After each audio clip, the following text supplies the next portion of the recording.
In today's energy markets, let's take a look at WTI crude futures as they're showing some recovery today. Crude futures coming off of 3 days of heavy selling pressure to trade higher today, up about 0.75% currently, right around the 72.85 level.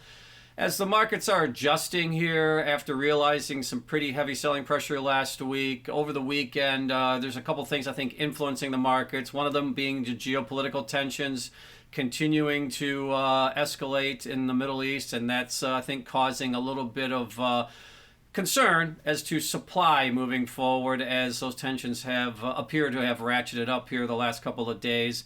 Coupled that with the U.S. data really over the last couple of days as we continue to see manufacturing shifting dynamics. We're looking at ISM numbers coming in stronger than anticipated and consumer remaining stronger than anticipated. And I think that that's another factor contributing to the demand side of the equation and the potential impact there as to why we're seeing a little bit of buying pressure here in the WTI space today. And when you look at the general trends, as WTI has moved back down into this lower 70 handle area, we're back in the lower end of the range really for the last couple of months, going back to December where we did see WTI briefly trade below $70.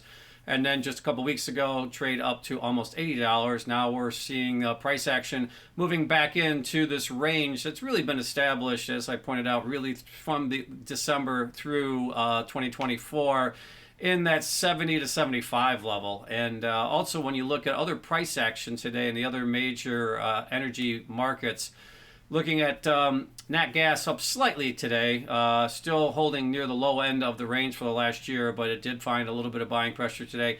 One outlier really was RBOB. RBOB up about almost 3%, really, when you look at the price action today relative to WTI. Much stronger price action in RBOB after 3 days of selling pressure there as well. RBOB futures bouncing back by better, almost 3%, I should say, with WTI up about 0.75% in today's price action.